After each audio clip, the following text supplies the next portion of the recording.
साथियों, नमस्कार। जय हिंद, जय भारत, वंदे मातरम।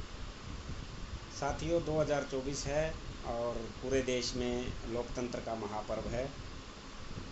और पहले चरण का जो मतदान था वो हो चुका है। और अभी एक चीज़ सामने आई कि गुजरात में एक सीट पर चुनाव आयोग ने एक सीट को निर्विरोध बीजेपी के उम्मीदवार मुकेश दलाल को निर्विरोध विजयी घोषित कर दिया। अब दोस्तों, इसमें सोचने वाली बात ये है कि अभी 6 चरण के चुनाव अभी बाकी हैं और निर्वाचन आयोग ने उम्मीदवार का एक कांग्रेस प्रत्याशी था, जो कांग्रेस प्रत्याशी का नामांकन रद्द कर दिया और बाकी जो भी उम्मीदवार थे उन्होंने अपना नाम वापस ले लिया। लेकिन अब चुनाव आयोग ने उस बीजेपी के उम्मीदवार मुकेश दलाल को विजयी घोषित कर दिया।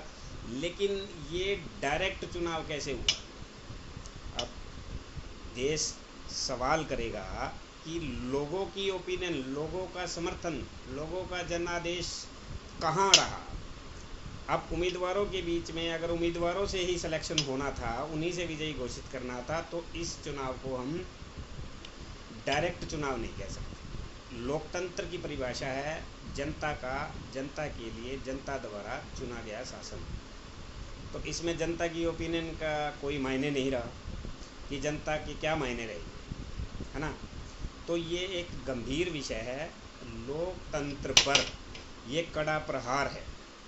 चुनाव आयोग के गठन पर जो ऑब्जेक्शन था वो इन्हीं गतिविधियों के लिए ऑब्जेक्शन था।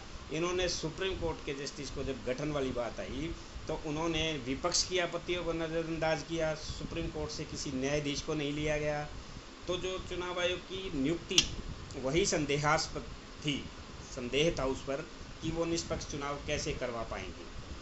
अब कायदे से अगर कांग्रेस उम्मीदवार का नामांकन रद्द होता है और अन्य जो उम्मीदवार थे, अलग अलग पार्टी से आज़ाद उम्मीदवार थे, उन्होंने अपना नाम वापस लिया, तो अभी और चुनाव के इलेक्शन बाकी हैं। तो जैसे किसी सीट पर बाई इलेक्शन करवाया जा सकता है, इसी तरीके से इसको अगले चरण में चुनाव घोषित किया जा सकता है, ताकि जनता का जनादेश सामने आए कि उस पर्टिकुलर लोकसभा जो क्षेत्र है उससे जनता किस पार्टी के उम्मीदवार को या किस आज़ाद उम्मीदवार को अपना नुमाइंदा, अपना लोकसभा सांसद संसद में भेजना चाहती है।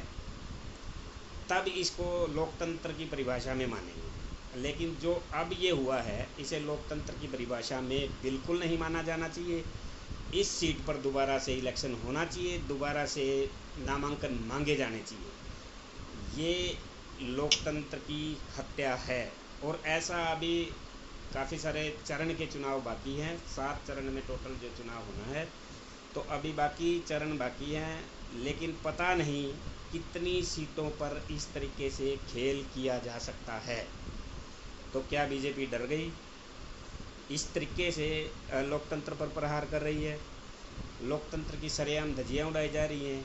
मैं सभी पॉलिटिकल पार्टी जो विपक्ष की पार्टीज़ हैं, लेफ़्ट की पार्टीज़ हैं, उनसे भी प्रार्थना करना चाहूँगा कि वो इस विशेष मुद्दे पर सुप्रीम कोर्ट को जाना चाहिए। उन्हें सुप्रीम कोर्ट का, माननीय अदालत का, न्यायालय का दरवाज़ा खटखटाना चाहिए। न्यायालय पर हमें पूरा विश्वास है कि न्यायालय हमारी बात या आपकी बात ज़रूर सुनेगी। जय हिंद, जय भारत।